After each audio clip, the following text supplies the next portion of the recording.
And that really is logical because it works with the way that your brain works. And so we're excited to share some of these things with you and just to give you, insight into yourself and into your own life and how come things are happening. Because I think that's frustrating to not know how come it's happening, and more yet, what to do about it, right? Yeah, and I like that you said logical, because I think that's why these gentlemen are in the process, because it's logical. And we don't have to deal with woo-woo stuff. We don't, it's very tangible, it's here, it's logical, point A to point B. So that to me speaks volumes. And you don't have to have a spiritual awakening. You don't have to have a diagnosis. You can change your mind, change your life by how you think and where you focus on and what is happening inside you. Are you making pictures? Are you talking to yourself? Are you saying like, no, I shouldn't, and I could, and I can, and I might, and then you get upset or angry or depressed or, so logically, we know that you have a brain, and we know that your brain likes to do what the brain likes to do, which is survival mode. But now it's time to take the reins back, and you create a survival mode that works for you, that doesn't leave you angry, upset, or depressed. Like taking you, it's yours. When it's your car, when you're driving your car says, no, I want to go 80 miles an hour. You can put the brake on. It's your driver. You're the driver. I don't think we knew we were the drivers. Tammy, do you think we were the drivers? Who here feels like they can drive their own life? They can drive their own thoughts. They can drive their own anger. They can drive their own happiness. Give me like a 5 if you feel like you can drive your everything. Or is someone, a space alien coming out of space, going into your little brain and making you? You're muted, Tammy. Yeah, I can do it. Right. That's the truth. Like, we feel helpless to it, right? And this helplessness does what? It gives us a victim mindset. It's not my fault I'm angry. I'll go get a diagnosis for it. And then, it'll be okay for me to be the person that's angry. Like, none of this is benefiting you, right? Just get to the bottom of it, know how to interrupt it, know how to work with your brain so that you can drive the life that you're living instead of believing that it's something out there and you're powerless to it. It's just not true. Yes. So how did you get where you are today? That's another rabbit hole that we usually go to in the self-healing world is what's wrong, what's wrong, what's wrong, what's wrong. And really what we believe in our modality is what's right, because what you're doing today you're doing it successfully, right? And I know it sounds contradicting and counterintuitive that your anger, your sadness, your depression is being forecasted perfectly for that moment in time, because of how you grew up, because of your memories.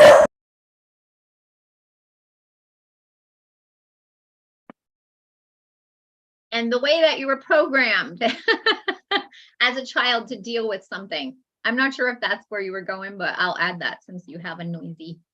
Do you know how to train their dog, Rita? Same as brain training. Same thing. Interrupt the bark. And reward the good behavior. We forget to reward the good behavior, guys. When I walk by my dog and she's laying on the rug, she doesn't get my attention, does she? I'm not rewarding her for what I want. I want her to lay there and be quiet and be good. But then when she is, I ignore her because she's easy to ignore when she's good. Same thing with our brain. When our brain is good, when we're like, ooh, I managed that really well. Like, wow, I didn't get upset.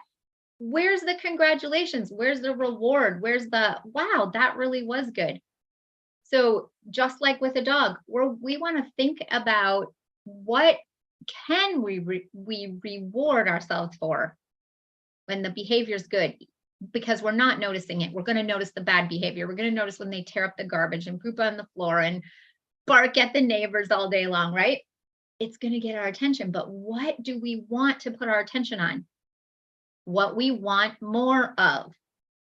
Let me repeat that. What do we want to put our attention on? What we want more of. So if you want more peace and a quiet mind, then start to reward that part of your brain just like you would your dog or your horse or your cat. My cat sits for food. It's pretty hard to believe because I wasn't sure that I can do this with him because he was grabbing onto my legs and scratching me. And I didn't give him any attention until he got off me and quick got a reward. As soon as he got off, quick, get a reward. So we got to start with those little teeny bits, and we can do this for ourselves too. Is that where you were going? I just went off on a... Yeah, that's perfect. Because there's something that happens. There's a belief system. Okay. So we believe something. We believe in cultures. We believe in, perspective, like your perspective is to do it this way or react this way. You have a judgment. We have a sea of judgment. This shouldn't be, this means this. We're like these meaning making machines.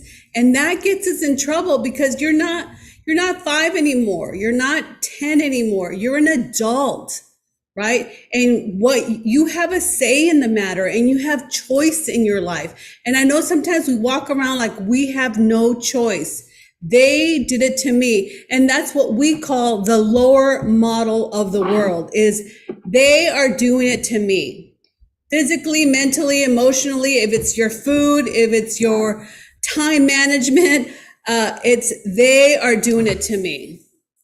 And what we like to do in this work is like really stop and pause and observe and notice what are my value systems. And I think today I'd like to talk about values because I don't remember in elementary school or high school, they're like, yeah, I do remember values in math, right? Like this is the value.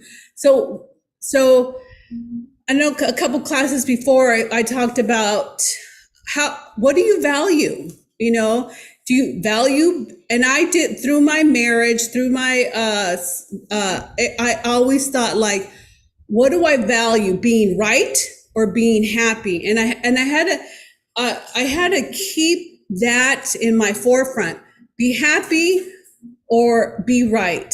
And so like, what are you valuing? Being upset, being angry, being right, or making the other person wrong? Because sometimes we can do it in reverse. We can make someone wrong for how we feel. Yeah. So how does this feel for those of you listening?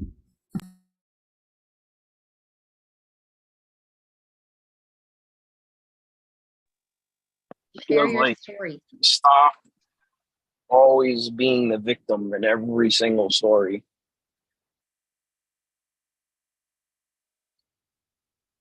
Yeah. Getting the finger pointed at you. You feel like we're pointing our finger at you? No, that's No. helpful. I'm talking about another person when you say happy or being right. But then there's the in between where they're pointing a finger at you and you get judgmental. Where do you put your values? And this is what I'm learning. Yeah. Yeah. I mean, we're going to judge people, but people are also going to judge us. And are we going to let their judgment influence our happiness? Exactly. And sometimes we do. Especially when you're in relationship with someone else or in a job, because there's that part of the survival part that is fearful. So you have value systems and then you have either confidence or fear. So there's, depending on your level of attachment, right? Some of us are anxiety driven. Some of us are, I'm more aloof, like, okay, I'm out of here. It doesn't work. Okay, I'm done. Right. So I detach before they detach. So what is it and how are we valuing that part of us that wishes that they valued us?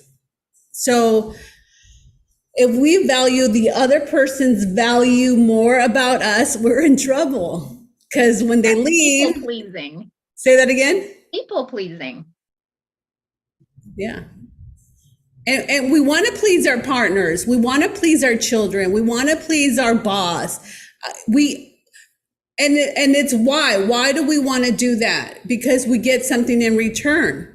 We get rewarded. We're the dog. We're behaving. We're behaving and It's true. Get the treat. You guys would not be allowed to say that, right? Oh, that's funny. But how's that roll into, conflict? If we're, in a situation and there's conflict there and we're not going to allow it to get angry and we step away from it and go back to it, but not a lot. I guess it's a fine line, right? Because conflict is I have to be right, they have to be right. There's a conflict there, and somebody has to give in, or there has to be a compromise, or there has to be something. And in the process, you have to control your emotions and your anger towards the person that you're trying to compromise with. Why do we want to be in sync so badly that we're willing to fight?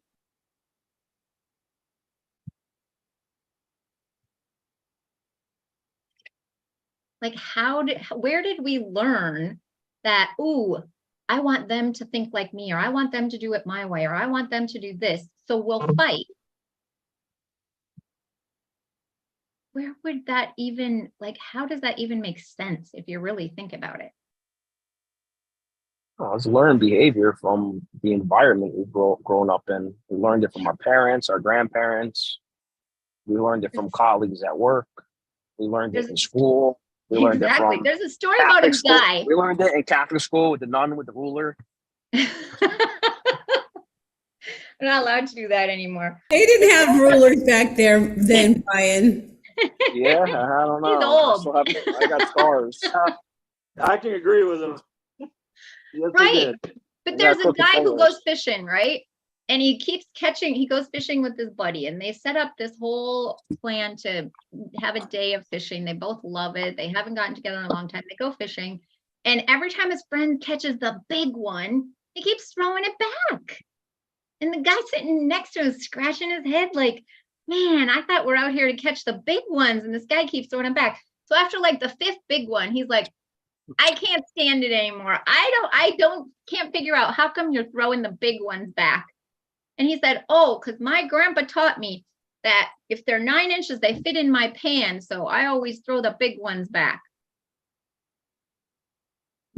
If we're raised with a certain mindset and a thought process, we don't question it. Why? Right?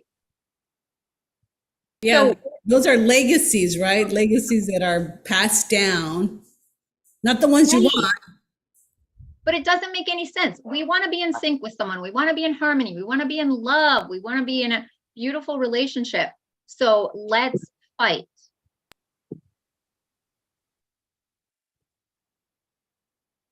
Food for thought. Let's fight because if we fight, that's how we got our way back, back when you were dad did, or mom did, or your brother did, or your grandpa, or somebody. Right. I see people fighting as a form of connection. Unfortunately, even though it's negative, you're still getting the person is still getting the attention that they so long for. And even if it's negative, it's connection. And some people have not learned how to have positive connection because their parents treated them poorly or criticized them or were extremely negative with them. But it's still Exactly. connection. Even as a young child, you still wanted that attention. Yeah.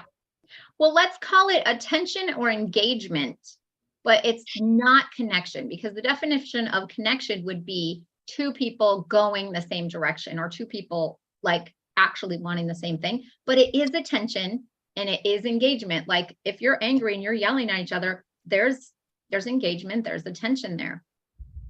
And exactly wherever we learned it from. And so that's when we tap and interrupt it. Yeah, and you could find out. Thank you, Lisa. That was great because it's a dance. It's a dance that you and your partner has. He says this, she says this, your boss says this, you react this way. It's a perfect way of getting what you think you need. Look, growing up, if you grow up in a household where someone's yelling, screaming, and telling you what to do and how to do it, when to do it, when you grow up, you're like, oh, that's love. That's connecting, really not connecting, but it's engaging. I'm important to them because they're telling me what to do.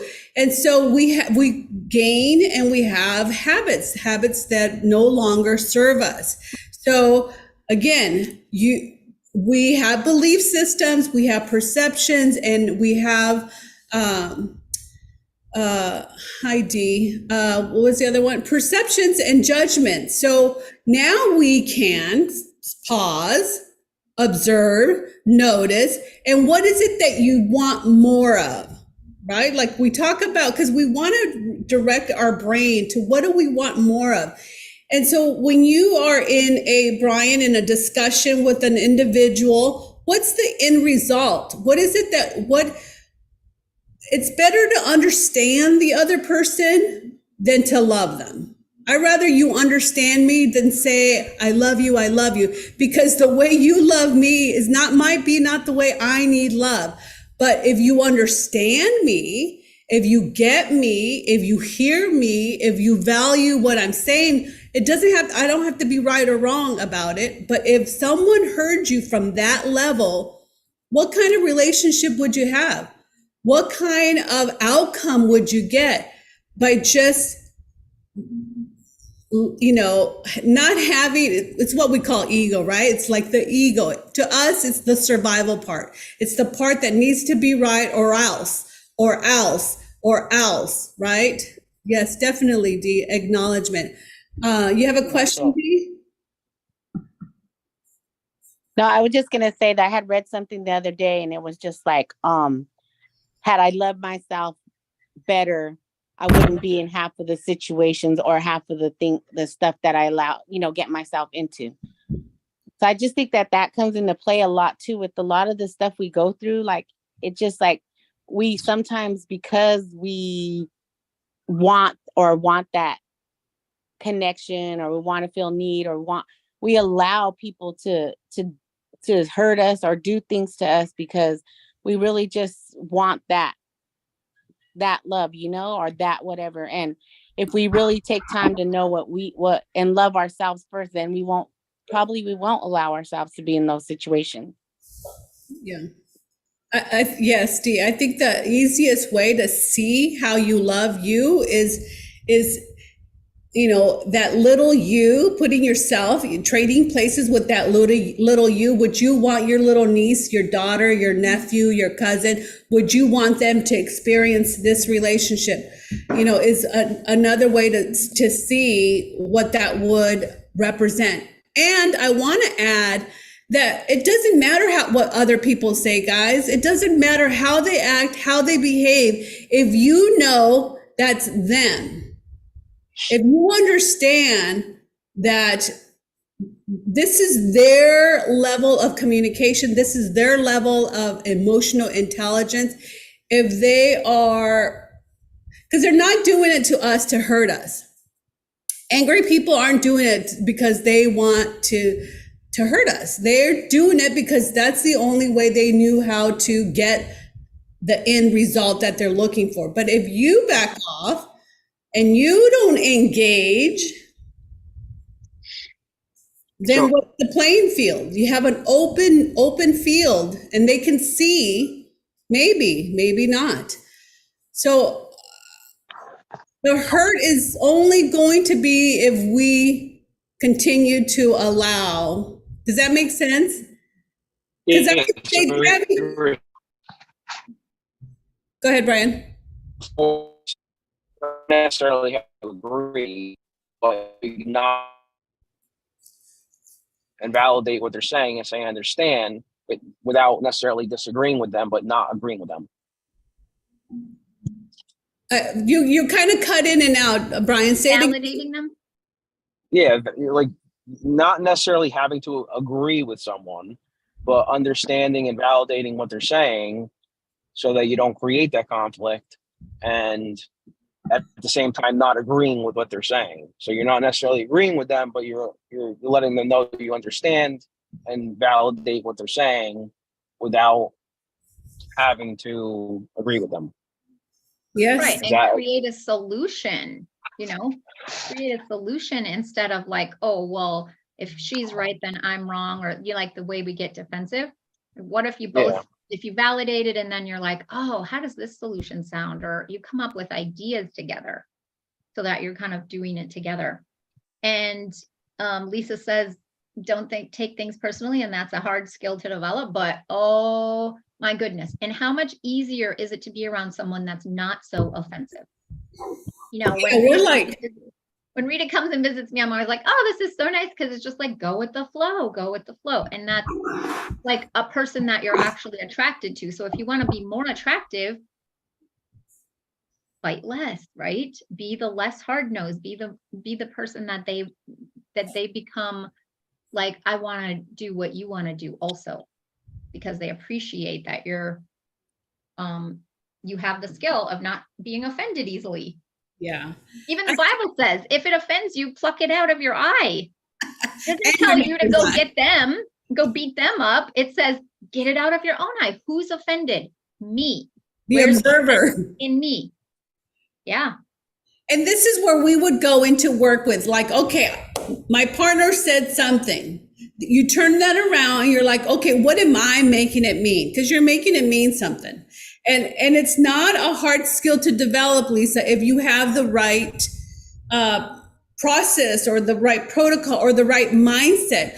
You don't get offended when your toddler yells at you and tells you, I hate you. You're just like, oh, interesting. How do you know? What happens inside you that lets you know that you're upset or frustrated with me? You don't take it well, some people do take it, some parents do take it personal, and then they tell them, those are harsh words, you're bad for using them, which stop, don't do that. Because this is one of the ways that they are expressing themselves. It's not right, it's not wrong, it's just what's processing for them. And if we can be that space where they can be heard and valued, and we can find out, like, how do you know you hate me? What happened? And you're letting them know that, okay, let's process this, right? You're they can grow up and not take things personally because they saw mom or dad be very emotionally intelligent, right? Right. Right. So Jeff turn says, it around. Thought women don't want it to be fixed. Expound on that, Jeff. How do you know, Jeff, that women don't want to get it fixed? Well, kind of bouncing off what Brian said, like my wife called me today and said that her water heater is not working, and I know she didn't want me to fix it. So she called her dad to fix it, but she wanted me to kind of do what Brian said and relate to her. I don't even, as a man, it's foreign to me, but just to listen. Yeah. Yeah. Jeff, Wanted you to listen to the water heater being broke? Yeah. Because she wants attention. No, listen to her talk about it. Oh. Jeff, you would be like, water signifies emotions, just so you know, right? Water, gushing, crying, emotional, upbringing. So that's interesting that happened. Yeah. So yes, women, we don't know what women want. So the best thing to ask is ask, like, oh, I see you're calling me because the water heater, how are you doing? How are you doing about this, this, and this? What's going on with you about the water heater breaking, you calling me and your dad fixing it? Unfortunately, it's like you have to have, we're not taught on how to communicate with each other. So superficially, did you call? Did you do this? Did you do that? That's the fix it thing. That's why they say women don't like things to be fixed, is because you're missing the boat. Did you know you were on a boat? What they want, I don't know what they want, but I know what I'd like is like, what's going on with you as a human being? Like, oh, the water heater, how is that for you? Oh, well, it sucks. It's cool. It's no big deal. How is that for you? How is that different? Is that like a different talk? Something happens and you want to know what they're making it mean. Your kid does something. You want to know what they're making it mean. So respond as if she was a little girl in a way. Or you respond like you're a little boy too. Like, what would you do when your friend is hurt or is coming over for help or whatever? You'd be like, oh, what's up? What's happening? What are you doing? How are you? Right? Like you're two little friends having a nice conversation about what's happening. All right. I'm confused. I would think she'd just want it fixed personally because because that's Tammy. Tammy can do. Tammy can do. But maybe she already had the plans and she just wanted to talk to you about it. Like she already planned on having her dad do it or something. We don't know. She could have called to say, look, I knew it was going to go out because you didn't take care of it 3 weeks ago, Jeff, like I told you, and you didn't buy the membership that, gets this fix. And now I'm stuck with the house and you're over there in a nice new place. I mean, you just don't know. Well, I see that the person in the chat, D, has it right, I think. Yeah, just wants you to say, oh, that sucks. Sorry. Sorry. But as a male, we're like, all right, you got to turn this knob and hit this button and fix it. No, that's not the answer. The answer is, oh, that must suck, and you must be upset, and that's tough. Be okay. Yeah. Or ask the questions. How are you with that? How's that going for you? Is there anything I can do? Right, because we're always quick to offer. Even I am. We want to sweep in there, take care of it. But now it's just, are you calling because you want my help, or do you just want to vent? Sometimes you get pissed off when you do that, though. Say that again. They get pissed off when you do that. When you offer. What? No, yeah, or you say something like Rita just said, like. Why are you calling me? Of course, all in the tone. Don't say it like that. You'd be like, hey, honey, what's up? Right. Why are you calling? You're not talking to some dude. You're talking to your partner. So, especially in relationships, there's just resentment in the background. Unless somebody knows how to deal with that resentment, then it shows up in sideways ways, right? Where you're like, I don't know how to act now because everything has a past meaning that we're drawing like how to behave from. So humans like living in the past. That means that we look back and we say, oh, so this is going to happen, or this is what I need to do.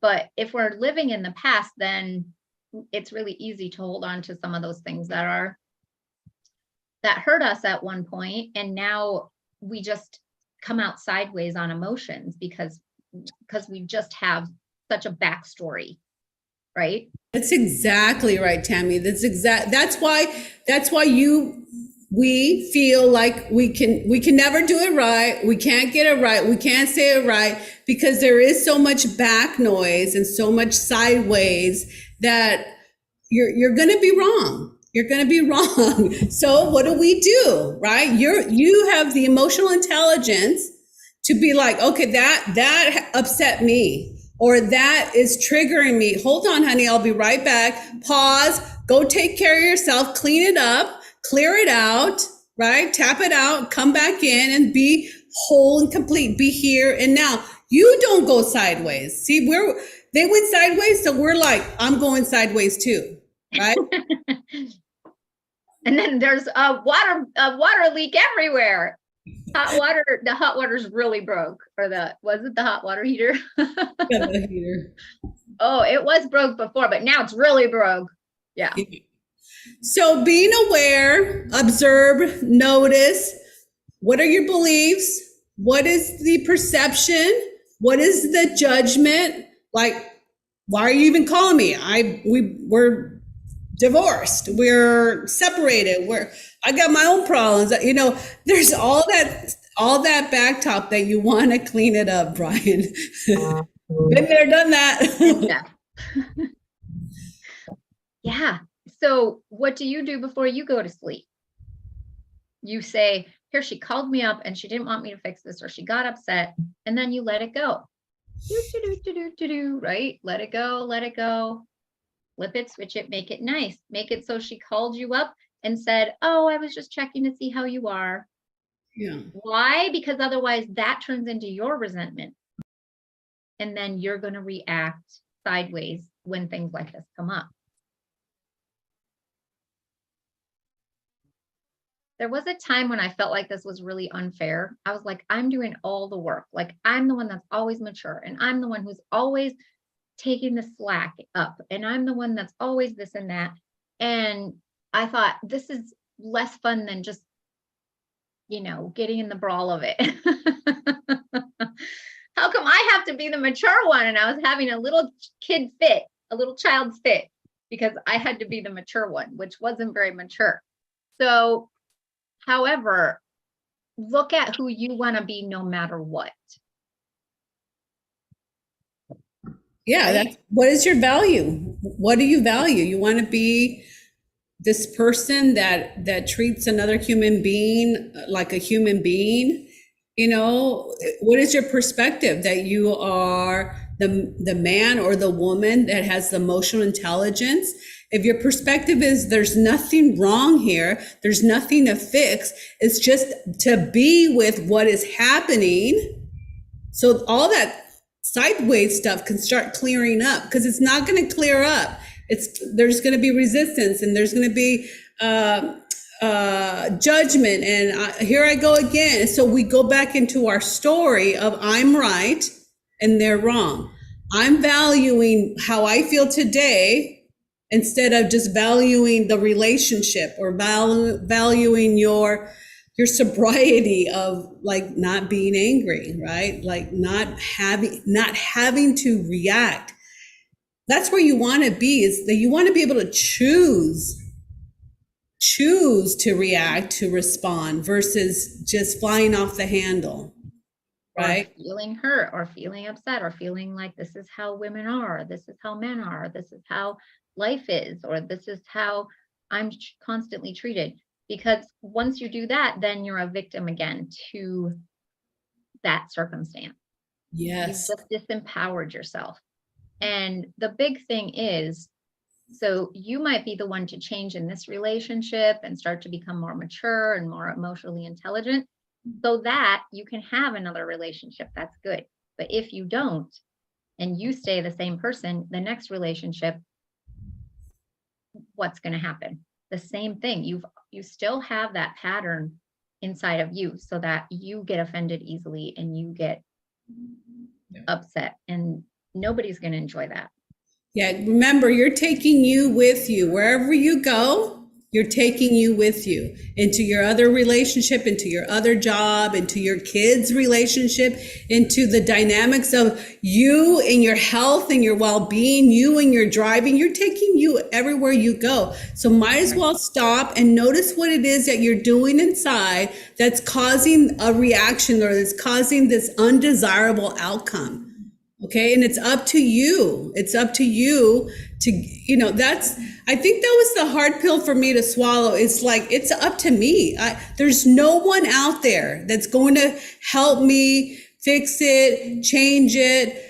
There's somehow I felt like someone else has to be responsible for me, for my happiness. I don't know. I don't know who it was supposed to be. It was probably my poor husband. Everybody Had to be responsible for my happiness. He has his own problems. You know what I mean? How can I expect him to step up and be everything to me? It's not healthy. It's not good. I like this question. So Lisa says, how do we change the mindset that's been ingrained since childhood? That's where the work lies. Exactly. And one of the things I want us to ask, so when Jeff says women don't want us to fix it, how do you know that? And I really want you to go inside your brain, because your brain is holding images, it's holding movies, it's holding sounds. Like if I told you to think of the song Giddy Up 409 or We Will Rock You, you have a whole band inside of your head. Who's doing that? You are. It's inside your head. The feeling that you have in your body, it's inside of you. So when you say, women don't want you to fix it, how do you know that? And I want you to tell me you have an image of mom getting mad because dad fixed something for him, or your partner getting upset because you said, oh, just go do this, and then she blew off the handle. And how do you know she blew off the handle? Because you saw her face get bright red and she was screaming at you. How do you know? How is it held inside your brain? And then you can just dissect those images. You can interrupt them, dissect the sounds, you can interrupt it. And now you're starting to make it not solid. So memories feel solid, right? Well, this happened. Okay, but if it's not happening, who's replaying it? You, in your own head. How do you know as a child that that you had anger issues, or that your parent, that anger started back in childhood, or whatever things happened in childhood that caused this reaction in you? How do you know? Yeah. How is it held inside your brain? Because that's the only thing that's going to give you automatic change. You can work on it, right? You can exercise it and make it strong, just like a muscle, or you can go back to that childhood, interrupt it, and make the memory not so solid in your mind, and start to make it so there's a little bit of air in there, a little bit of see-throughness, and then pretty soon you can adjust it. Your brain adjusts memories. They don't have to be, this is my story, so this is how come I'm that way. We hear it too often. Like, how come you're scared of horses? Well, I got bucked off when I was a kid. Oh, and now we all think we understand. It was a kid.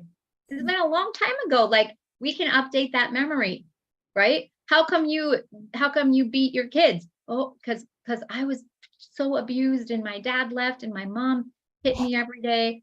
Oh, okay. Now we give them permission because of some story. Right. So even though it's been ingrained in us since childhood, whatever this is, whatever it is, your upset, your sadness, your depression, your story, your belief, your values, even though we believe that it was ingrained back there, is that you can do something here today to stop that, like Tammy was saying, to rewrite it, to start flipping those memories, those sensations, those belief systems. You can start changing them now, and you do it with the stop stress technique. You do it with interrupting that sensation. You can process it. This is the old way of doing it. Like you process it, you process the anger, the blame that my mom did this, my dad said that, the disappointment in them, the disappointment in you, the fear of not being loved.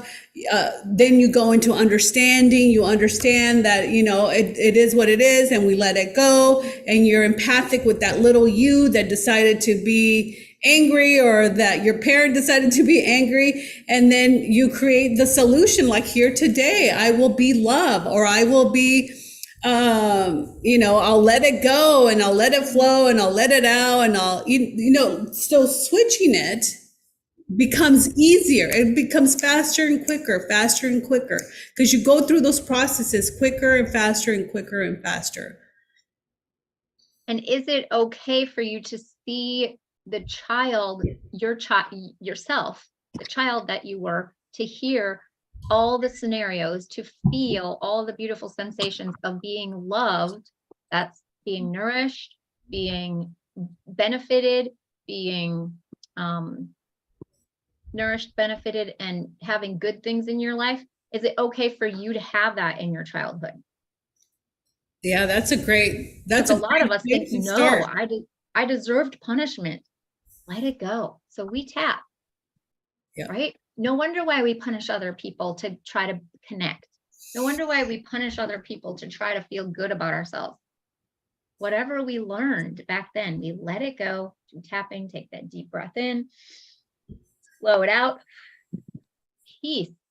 And as we feel peaceful and we think of the thing we love doing and we think of the thing that makes us smile and we enjoy a fresh breath of mountain air, we think about these things, then our body starts to change. And when we go back and review that memory, maybe we would allow the child in us to have a little bit more love. Yeah. Wouldn't that be nice? We don't have to play those memories over. Our brain can interrupt it and change it. That's a great way to start, is just go back to a memory when you were a child and everything Tammy just said. Feel the love, feel the connection, feel being heard, feel being valued. And if there's any resistance, you got to clean it up. You got to clear it out. Yep. Right?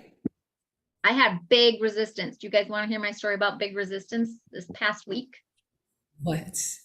Okay. So I was trying to picture my mom.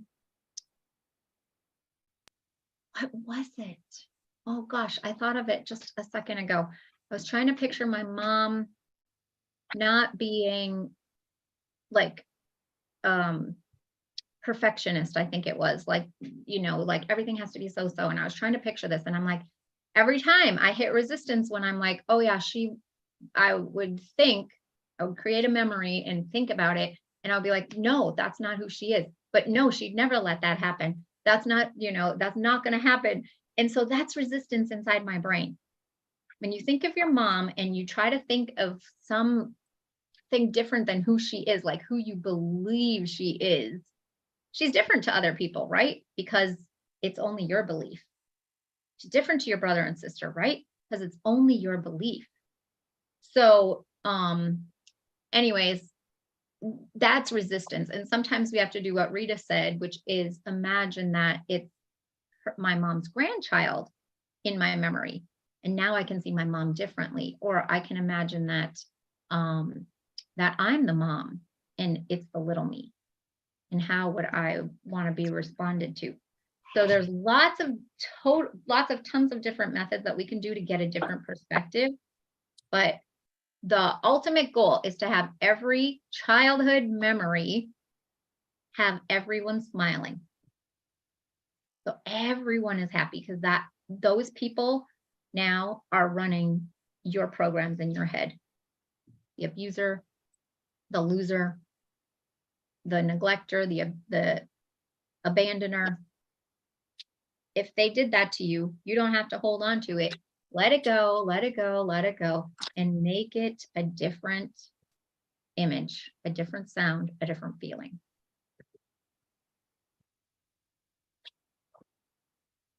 Very good. Who wants automatic change? Like, do we want to really work on our anger, or do we just want to be automatically not angry, automatically not offended? Yeah. Automatically happy, automatically well-resourced, automatically just understanding, automatically love, automatically like, okay, that's where they're at, done. And it doesn't have to have this whole story and this whole anything. It just, You forgot to pay attention when he was quiet. there's somebody walking through. Oh, impossible. I'm possible. Say it that way. Yeah, say it like that. And this is us doing the coaching right now. It's like, so what we would say is whatever the resistance is coming up, if there's a part of you that feels and knows. No, when I say impossible, I mean impossible that is just gonna just go away. We have to work. We have to do certain things to get to that point. So yeah. So when you're saying right now, asking, I'm just saying it's just not automatically going to go away. That's impossible. We have to do stuff. That's why we're all here. We want to find ways to, to change, to be better, to do all these things and be happy and be. Yeah. So let me ask you a question. If in your memory, everybody was happy in your past, in your childhood, would you be different today? Yeah. Would it be easy to be not offended? What do you guys think? I think that's impossible too, because that's just like not reality. Like everybody's not going to always be happy.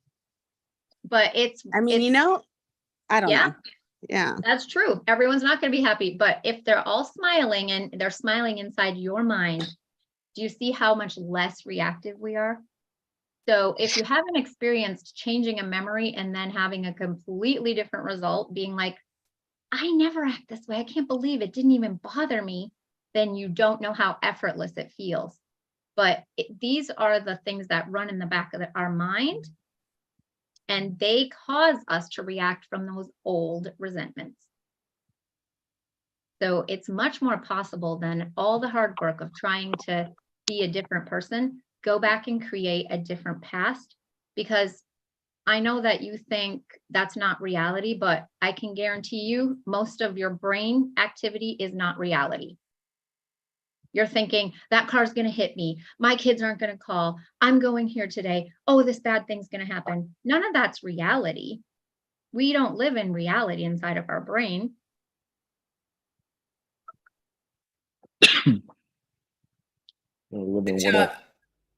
And I think, right now it's just the tip of the iceberg, guys. What we're talking about is just the tip of the iceberg. There's a whole other structure. We took 4 or 5 years of training. So it's not like you're going to get it today. By coming here and getting tidbits little by little is what the progress is. And it's not perfection, and you're not going to get it right.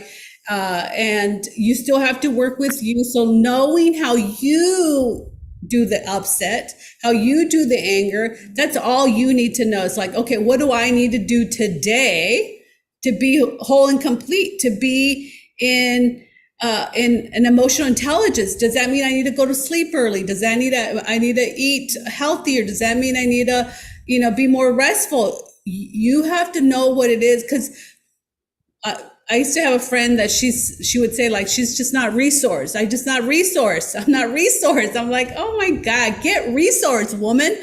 And it's because we're running on thin, right? Thin air. We're running on thin line. We're like, the thread is thin. It's like all this. And so we know everything that comes out of your mouth is programmed. It's impossible. It's hard work. It's this, it's all programmed. So if you can observe, notice, and experience what you're saying is programmed, now you have choice. If there's emotion, you do the stop stress technique, right? You redirect your brain. You tell your brain, not right now. I'm doing Mhm. something. You're in charge. It's your brain. Yeah. And let's look at that. It's impossible or it's hard work. How do you know? That's where the program comes from. Well, because I've been working at this for 15 years and I still can't do it. Or because, my dad was angry and our whole family's angry. So, how do you know that it's hard work? Now, I want you to get clear with what's going on in your head in the visions, in the sound, and in the feelings, because feelings are a memory.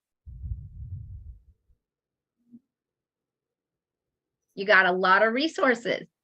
How is it hard work to make everybody smile in your head? Is it easier work to make them frown or angry or hateful? Which one's easier? And how do you know? You asked how it's hard work. And Yes. oh, I say it's hard work because I've been working on it for a long time, but I also noticed that my mindset has changed year to year. So there are times where I feel closer to meeting my goals, and then times when I have like a setback. But I'm not giving up. I know that there are people who can become secure. So, and I know that it's possible. It just takes a rewiring of the brain. So And let's look into your brain, because you're telling me details, but I want to know how you know it's hard work. You see yourself struggling 10 years ago. You feel yourself gritting your teeth while you're doing this work. How do you know it's hard work? because I've attempted it and I haven't had success yet. Okay, so how do you know you attempted? Um, because I'm aware when the situation comes up, but I've defaulted to past behaviors instead of choosing what was challenging, hard, or uncomfortable. I chose what was easy and what I was used to. Okay, so now go back and tell me how. And just close your eyes and really think, like, what is the image inside your head, or what is the sound? How I don't really understand your question. Okay, what is the feeling that you have when something's hard? So you said that you've tried a lot. You said Oh, that you're talking about a bodily feeling? yes, or visual. Like if I said this is impossible about riding horse, I might have the visual of me like falling off 50 times. And then I'd say, oh, because I fell off 50 times. Well, how do I know? Because I see myself falling off my horse 50 times in my head. So what I'm asking for is some more details on how your brain is wired to believe it's hard.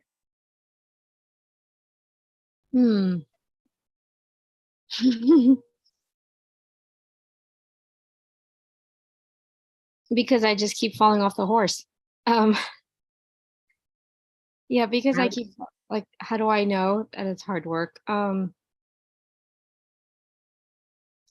You're yelling at someone, you're feeling the heat rise. There's a specific scenario where mhm. you let it all out, everyone leaves you. How do you know? Well, I can say that I don't think, well, actually, we're talking about dysregulation, I believe. And I haven't really seen many people in my family, my parents, for instance, I don't think they're very regulated. And so Okay, I so think it's hard work because I haven't seen them achieve that. what did you see? I saw lack of awareness was what I saw, and inconsideration of Yep. children and their feelings. That's what I saw. Good job. So now you know how your brain is holding it, and now it's repeating it so that it looks like it's impossible. It's really hard because mom and dad can't even do it. And you're a little kid and you think your mom and dad are God, right? That's Mm. what we do when we're little kids. When you really get in touch with the little kid, you look up at your parents and you're like, oh, if they think this, then it really is the worst. Or if they're unaware, or, we probably didn't think unaware, but we thought like they're mean. or they're angry or they're yelling. So now all we know, so what we know is we have that image of our parents, not of our parents doing. The image can't be of what they're not doing, right? It has to be of what they are doing. And now we want to interrupt that image so that you can have automatic different results. Because that image, your body thinks you're still back there. Here's the trigger. You're still back there. Here's how you react. You have fear. You had flooding of emotions. You have rage. Because there's a picture of somebody that's not smiling in your mind. So do I create a new image? Do I fantasize an image of myself being regulated? Is that how I replace it? Because you said to interrupt that image. So then there must be a replacement image, no? Exactly. Always make it good. Always make it so everyone is smiling. Because if I say, okay, so the way we interrupt is to tap. So we have that tapping thing that you can do. We tap our forehead and we're just going to say, well, releasing, eliminating, and letting go of all the sadness, all the fear, all the emotional trauma, all the judgment, all the abandonment, all the betrayals, all the anger, all the resentment, all the guilt, all the helplessness, the hopelessness, feelings of no control, the rejection, letting go of all the rejections and everything else. Take a deep breath in, blow it all away. I have to admit, I'm getting a little bit emotional. Good I mean, job. it's a good thing. I'm not saying it's bad. That's great. No, that's awesome. That's a release. It's a release. Yes. It's, that inconsideration, that non-regulation and the unawareness, there's definitely some releasing that needs to happen there. Right. Yeah. And I don't want to be that kind of parent. No. Your I don't parents didn't want to be that kind of parent, That's when we start to realize that everyone is just like us. We're all doing something that is a cry for love. I do see that. So now's the point where we go into a happy memory, because a happy memory can override a negative memory, and a negative memory can override a happy memory. But since we're directing our brain, we're going to go to a happy memory. So start to just think of some place makes you feel really good. A place in nature, a place that you enjoy the smell of it, a place that you enjoy just being, something that just lights you up. So it doesn't have anything to do with my parents. I mean, these good memories. Nope. Just anything that you have an instant good feeling. The picture of a puppy, the sound of laughing kids, the feeling of the wind on your face as you're hiking up a mountain. But something that just makes you feel good. Does this deny those negative feelings? Don't they need to be processed as well? This is the fast way to process them. You can go slow and sit in those feelings, but we guarantee you that when you sit in a feeling, it creates a program, and the brain loves programs, and it will replay it and replay it. So if you want to be happy, you're going to have to step into that program a little bit and then grow that program. So it's not denial, though. That's well, you're denying that you're in denial when you act like, you should be angry because your parents were angry. So how do you this keep is the steps going though. How do you What was avoid a step back? How do you train your mind to say, hey, okay, this situation's happening, this is what I got to do? good. So you ask that question, how do I know? So you're going to have a feeling when the situation comes up, and it's going to be a trigger, and you're going to say, how do I know that this bothers me? How do I know I have this feeling? And there's a whole bunch of questions that we ask as coaches to find out, like, there's just a lot here in that question, but you want to find out, like, where's the first time I felt this, and interrupt that pattern way back when it first started. And it may be going on for years and years and years. So there might be a lot of resources that you have to, you get to go through and interrupt. So a setback is an opportunity. Process is what you're saying. It sounds like it's not a simple process. It's simple, but we find it difficult to do it on ourselves because we love our own program. Love meaning I shouldn't say the word love, that we are stuck in our own program.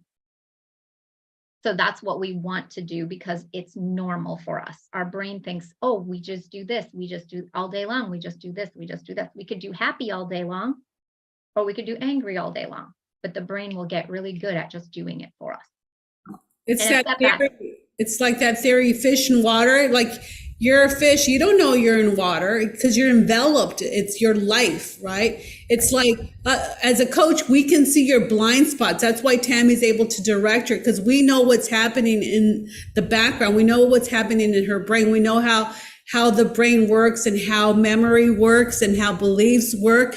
And so there's that process that we're doing, and it's, you know, it's not a session. She's not in a session, but she's getting a little taste of how the brain works and how Lisa's doing it, how she's doing it. And now there's going to be changes, unconscious changes, because she's able to let that go because she's not 12 anymore. She's not 10 anymore, right? And it's interesting because Lisa said her parents weren't aware, and just to create some understanding of your parents, you weren't aware of it either.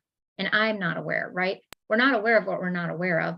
You weren't aware that how your brain is holding this is literally the image of your parents not being aware or the image of your parent, whatever you said. So we can't image them not being aware, but we can imagine them being harsh or hard or difficult to work with. So that then when we have an understanding that, oh, I wasn't aware of this either, it's so much easier to let it go. So let's tap again. I wasn't aware either that all these things, these images are running my anger and the sounds are running my anger. I wasn't aware of that. So I'm letting go of all those people in my life that weren't aware, right? Just let them go. They were unaware. It's innocent and it's whatever it is for them. Certainly not because they wanted to be that way. They had no other ideas, and neither did I until I did. And now that we know better, we can do better. Maybe, just maybe, you can let it all go and you could be the best mom you can be, the most aware mom that you can be, right? Maybe, just maybe, it all works out. I have a hard time letting go, actually. That's where I get stuck, moment by moment. Yeah. That's where I get stuck, like letting go. So have you any We all advice? do. We Have you all any do. advice on that? Do you tap it away? It's the interrupting that helps let it go. It's the stepping into, what do you do after you tap? You feel peaceful. Even if you can feel peaceful for a half a second, you just felt peaceful. That's better than not feeling peaceful. And then you let it go again. Okay. And then you step into peace. Do you like it better this time? I remember being like, oh, I don't care what someone does. I'm not going to step into anything but peace. Peace is so nice. Like, why haven't I been doing this my whole life? So, but when we're used to that program, it might be half a second, just reward that part and say, oh, I just felt peaceful for half a second. Like that's amazing. And then go back and let it go. The way my parents weren't smiling, the way they were yelling, the way they were mean to me, the way I was neglected or abused, let it all go. Look up, look down, look for something blue, look for something red, look for something green. Deep breath in, blow it all away. Peace, and feel peace. How do you feel peace? What color is it? What does it sound like? What does it smell like? Get to know what provides peace for you so you don't have to work at it. Peace isn't work. Peace isn't hard. Peace isn't impossible. Just got to know what it works for you. Brian, what builds up your peace? A motorcycle. When he thinks of a motorcycle, do you think he's mad? He's peaceful. No. Steve, what builds up peace for you? Fishing, Yes. outdoors, anything outdoors, to be honest. You know? Amen, brother. Right. So if he thinks of fishing, what does his body do for him? He doesn't have to work at it. He's there. So we use our brain to develop the feeling. Then we go back and notice, our mom and dad smiling? Is it okay for little Lisa to just have happy parents? it okay for your niece or nephew, for your child, for your grandchild, for somebody else that's a child, to step in and have your parents be nice to them? Be happy, be smiling. If there's resistance, you say, oh, let it go. I'm still resisting. I don't want my parents to be smiling at me. That means a whole different life. I might be faking it. I might be making this up. Like, it's okay to forget all the times they were smiling and nice, because that one time they were mean and I'm never going to let it go. Right? Let it go. Let it go. I know how your brain works. So I'm talking to your brain. Deep breath in. Peace. There's a whole bunch of memories that you forgot because of a few bad things that have happened. And feel peaceful. What's the most peaceful sound that you love? Frogs at night, crickets, loon. Do you guys have loons? We have loons up here.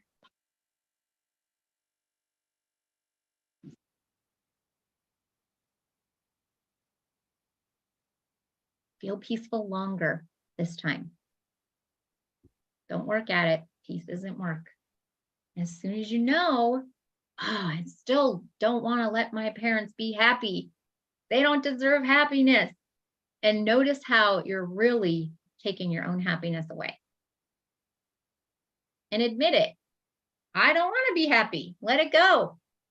Let it go. Let it go. If everyone's smiling, then I'm fake. Disgusting. No, I don't Let want it go. What was that, Lisa? Oh no, sorry. Talking to someone else. Oh, okay. Deep breath in. Blow it all away. Peace. And we just do that process until you can look back there and see, oh, that's interesting. Mom's wearing a dress and dancing with dad, or, oh, how nice. Mom's offering to give me a hug instead of hit me, or like your brain will update it. We don't have to do it for you. You don't have to do it for yourself. Just allow the feeling of peace to update, but you've got to feel good. You get to feel good. It's wonderful to feel good. Tap and feel good. Feel good, feel good. And you'll build that.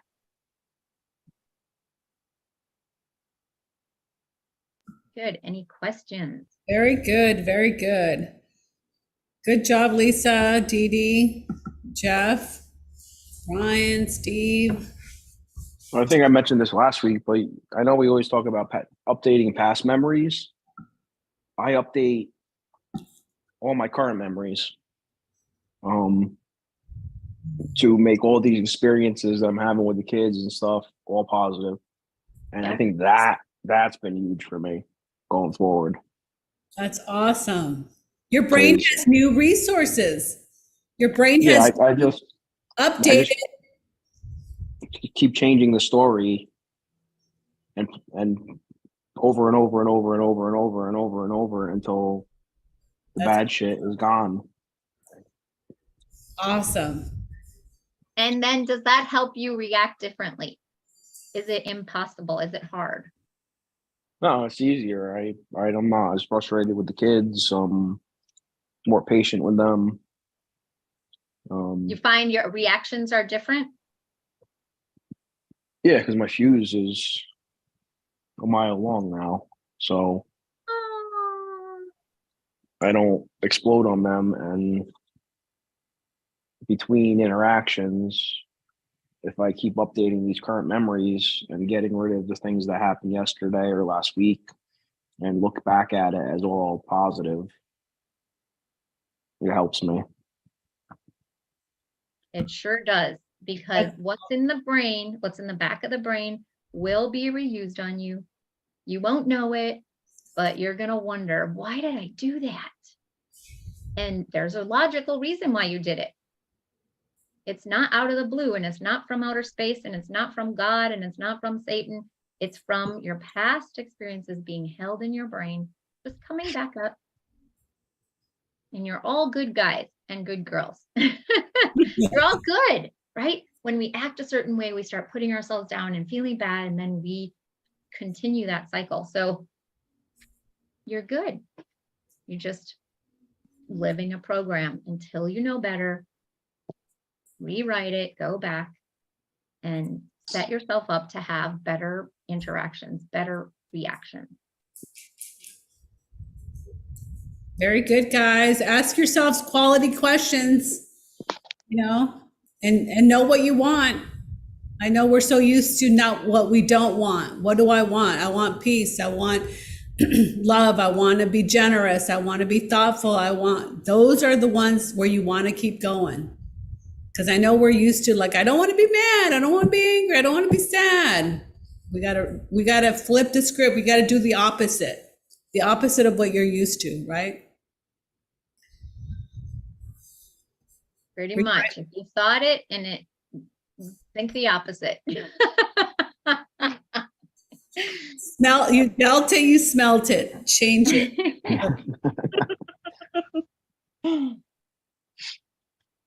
All right, folks. Any last comments, questions? Thanks for playing with us. Thanks for having fun and enjoying the process. It does not have to be hard. It could be fun. It could be life-changing. It could be very possible.